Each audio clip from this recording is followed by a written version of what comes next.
بیان کر سکے۔ یہ وہ بیوی ہیں، ان کی عظمت کے لیے یہ حدیث قدسی کافی ہے کہ جہاں پروردگار عالم نے اپنے فاطمہ کنیز قاص کے غضب کو خود اپنا غضب قرار دیا گیا ہے، یعنی غضب فاطمہ زہرا کو غضب الہی قرار دیا گیا ہے۔ رسول اکرم فرماتے ہیں کہ جب میری بیٹی خاتون جنت سیدۃ النساء العالمین میدان محشر میں آئیں گی تو منادی ندا دے گا کہ اے اہل محشر اپنی آنکھوں کو نیچی کر لے، اپنی آنکھوں کو بند کر لو حتیٰ کہ فاطمہ یہاں سے گزر جائے۔ اس حدیث پر اگر ہم غور و فکر کریں تو عصمت فاطمہ بخوبی واضح ہوتی ہے۔ عظمت و جلال و فاطمہ کا بہترین نمونہ، بہترین طریقے سے رسول اللہ نے اپنی بیٹی کے عظمت کو واضح کیا ہے۔ جہاں اس حدیث پر ہم روشنی ڈالیں تو ہمیں پتہ چلتا ہے کہ پروردگار کی نظر میں عظمت و شرف و سیدہ کس حد تک موجود ہے۔ یہ وہ پاک بیوی ہیں کہ جس کی فضیلت خود پروردگار کا قرآن نازل کر رہا ہے۔ قرآن کی آیتیں اس بات کی شاہد ہیں کہ بیوی کی عظمت اور طہارت کیسی ہے۔ یہ وہ بیوی ہے کہ جس کے شان میں سورہ کوثر نازل ہوا، یہ بیوی وہ کہ جو مصداق کوثر قرار دی گئی۔ سورہ کوثر قرآن کریم کا مختصر سا سورہ مگر جامع ترین سورہ، یہ سورہ شہزادی کونین کے شان میں نازل ہوا۔ تاریخ لکھتی ہے کہ جب رسول اللہ صلی اللہ علیہ وآلہ وسلم کے فرزند قاسم 9 عمری میں اس دنیا فانی سے کوچ کر گئے تو آپ کے سرسخت دشمنوں نے آپ پر طنز کسا، تانا دینے لگے کہ نعوذ باللہ رسول اللہ ابتر ہو گئے، یعنی آپ کا نام و نشان لینے والا کوئی اس دنیا میں موجود نہیں۔ وہ زمانہ کہ جہاں ایک عورت کو بقائے نسل نہیں قرار دیا جاتا تھا، ایسے پراشوب زمانے میں کائنات کے آخری رسول کی دلجوئی کے لیے پروردگار عالم نے سورہ کوثر کو نازل کر کے بتا دیا، کہا کہ اے رسول ہم نے تمہیں کوثر عطا کیا ہے، تم اپنے پروردگار کی عبادت یوں ہی جاری رکھو، تمہارے دشمن ابتر ہو جائیں گے۔ یہ وہ بیوی ہے کہ جس کی ولادت کے موقع پر پروردگار عالم نے جس کے شان ولادت کے لیے سورہ کوثر کو نازل کیا گیا، ایک فاطمہ کو عطا کر کے پروردگار عالم نے رسول اللہ کی نسل کی بقا کا اعلان کیا، کہا کہ تمہاری نسل تا قیامت تک باقی رہے گی، اور یہی وجہ ہے کہ آج بھی رسول اللہ کی ذریت کا وہ آخری صدف فرزند زہرا امام وقت امام عصر مہدی سلام اللہ علیہ اس روئے زمین پر آج بھی موجود ہے۔ پروردگار سے دعا ہے کہ ان عبادتوں کے صدقے میں جو فاطمہ نے بحق معبود ادا کی ہے، امام کے ظہور میں تاجیر فرما تاکہ ہماری بے نور آنکھوں کو نور بصیرت عنایت ہو جائے۔ مختصر یہ کہ یہ وہ بیوی ہیں کہ جس کے ولادت کا اہتمام اتنا بافضیلت تھا کہ پروردگار عالم نے اپنے حبیب کو حکم دیا کہ اے میرے حبیب تم 40 دن تک چھلا کشی کرنا۔ 40 دن تک رسول اللہ کو حکم ہوا تھا کہ آپ حرم مبارک میں پروردگار کی عبادت میں گزارے۔ یہ وہ نبی ہے کہ جسے مزمل کہہ کر پروردگار نے قرآن مجید میں خطاب دیا ہے، مگر اللہ چاہتا ہے کہ ایسا بندہ، ایسا آخری رسول اللہ کا حبیب پھر بھی آمد سیدہ کے پہلے 40 دن کی چھلا کشی کریں۔ تاریخ اس بات کی شاہد ہے کہ جہاں 40 دن ختم ہوئے، اللہ کے حبیب 40 دن تک دن کو روزہ رہتے تھے اور رات کو پروردگار کی عبادت میں گزارتے تھے۔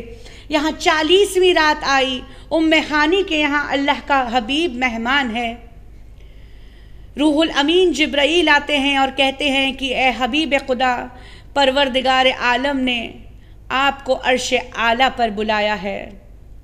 معبود نے اپنے حبیب کو، اپنے محبوب کو عرش اعلیٰ پر بلایا اور اس معراج کے تحفے میں شہزادی کی ولادت کی آمد کا ذکر اپنے حبیب سے کیا۔ یہ وہ بی بی ہیں جو رسول اللہ کی معراج کا تحفہ بن کر، کوثر بن کر اس دنیا میں آئی۔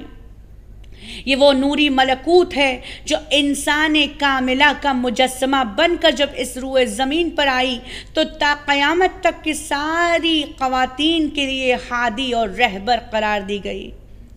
یہ وہ بی بی ہیں کہ جو تطہیر کی مرکز بنی، یعنی پروردگار عالم نے آئے تطہیر کے نزول کے لیے بی بی کی چادر کا بھی انتخاب کیا ہے اور آپ کے گھر کا بھی انتخاب ہوا۔ اگر آئے تطہیر نازل ہوئی ہے تو اسی بی بی کے گھر میں جب پنجتن پاک شہزادی کے چادر کے نیچے جمع ہو گئے تو تفسیر میں لکھا ہے، مفسرین لکھتے ہیں کہ ایک ایسا نور ساطع ہوا جو آسمان والوں پر، عرش والوں کی آنکھوں کو چوندھیا جا رہا تھا۔ روح الامین جبرائیل نے سوال کیا کہ پروردگارا، آج روئے زمین سے ایسا کون سا نور ساطع ہو رہا ہے کہ جسے دیکھنے کے لیے مجھ جیسے ملک میں تعب نہیں؟ تو پروردگار عالم نے پنجتن کا تعارف کروایا۔ یہاں جہاں چادر کے نیچے 3 امام اور اللہ کا آخری نبی حبیب خدا سید المرسلین بھی موجود ہیں، مگر پروردگار نے چاہا کہ جب پنجتن کا تعارف ہو تو اپنے کنیز خاص سے تعارف کیا جائے۔ آواز قدرت آئی، ہم فاطمہ و ابوہا و بعلہا و بنوہا، یعنی چادر کے نیچے فاطمہ، ان کے باپ، ان کے شریک حیات علی ابن ابی طالب اور ان کے بیٹے موجود ہیں۔ یہ اتنی باعظمت بی بی ہیں کہ جسے پروردگار عالم نے سورہ قدر میں لیلۃ القدر کا خطاب دیا ہے۔ چھٹے امام صادق آل محمد صلی اللہ علیہ وآلہ وسلم کے پاس ایک شخص آتا ہے اور کہتا ہے کہ سید و مولا بتائیے، اس لیلۃ القدر سے، اس آیت سے مراد کیا ہے کہ جہاں پروردگار کہہ رہا ہے کہ وما ادراک ما لیلۃ القدر، یعنی تمہیں کیا معلوم کہ لیلۃ القدر کیا ہے؟ جو بزم امامت میں سوال لے کر آیا ہے، آنے والا پوچھ رہا ہے سید و مولا، آپ کے جد امجد نے ہمیں بتایا ہے کہ لیلۃ القدر ماہ رمضان کی وہ باعظمت رات ہے کہ جو 1000 مہینوں سے بہتر ہے، اور خود پروردگار عالم نے دوسری آیتوں میں، سورہ قدر کی دوسری آیتوں میں اس کی فضیلت کو واضح کیا ہے۔ پھر پروردگار اس کا سوال کیوں کر رہا ہے؟ یہ کیوں پوچھ رہا ہے کہ تمہیں کیا معلوم کہ لیلۃ القدر کیا ہے؟ تو اس وقت چھٹے امام صادق آل محمد ارشاد فرماتے ہیں کہ یہاں اس آئے کریمہ میں لیلۃ القدر سے مراد ہماری دادی جدہ ماجدہ ام الائمہ شہزادی فاطمہ الزہرا سلام اللہ علیہا ہے۔ امام فرماتے ہیں کہ یہاں پروردگار نے آپ کو لیلۃ القدر کا خطاب دیا ہے، اور جس طرح لیلۃ القدر کی خصوصیت موجود ہے اسی طرح شہزادی کی خصوصیتیں بھی موجود ہیں۔ لیلۃ القدر کی رحمتیں بے پناہ ہیں کہ جسے سمجھنے کی تعب انسانی ذہن سے پرے ہے، اسی طرح ہماری دادی جدہ ماجدہ کے فضیلت کو سمجھنا کسی کے بس کی بات نہیں ہے۔ امام فرماتے ہیں کہ جس طرح لیلۃ القدر مختصر سی رات مگر اپنے دامن میں بے پناہ رحمتیں لے کر نازل ہوتی ہیں، اسی طرح بی بی بھی مختصر سی زندگی 18 سال کی زندگی میں اتنی رحمتیں لے کر اس دنیا میں آئیں اور ساری عالمین کی عورتوں کے لیے رہبر بن گئیں۔ پھر امام فرماتے ہیں کہ جس طرح لیلۃ القدر کو پوشیدہ رکھا ہے، مشیت الہی یہ ہے کہ لیلۃ القدر کی تاریخ کو پوشیدہ رکھا ہے، اسی طرح ہماری دادی جدہ ماجدہ کی قبر کو بھی پوشیدہ رکھا ہے۔ یہ پروردگار کا ایک راز ہے جو اس کی مشیت کے بنا پر قائم ہے۔ پھر امام فرماتے ہیں کہ جس طرح لیلۃ القدر لوگوں کو نار جہنم سے محفوظ رکھتی ہے، اسی طرح ہماری دادی جدہ ماجدہ شہزادی فاطمہ زہرا بطول عذرا شافی محشر بن کر اپنے چاہنے والوں کو، اپنے بیٹوں کے عزاداروں کو ایک ایک کر کے نار جہنم سے محفوظ کرتے ہوئے جنت میں داخل کر دے گی۔ بس اسی دعا کے ساتھ کہ پروردگار عالم ہمارے اعمال کو اتنا بلند کرے کہ ہم اپنی بیوی کا سامنا کرنے پر آمادہ اور تیار ہو جائیں، اور روز قیامت شہزادی کونین ہماری شفاعت کرتے ہوئے ہمیں جنت میں داخل ہونے کی اذن دے دے۔ وآخر دعوانا ان الحمد للہ رب العالمین۔ اللہم صلی علی محمد و آل محمد۔ یا زہرا مادر جان، یا زہرا مادر جان، یا زہرا زہرا مادر جان۔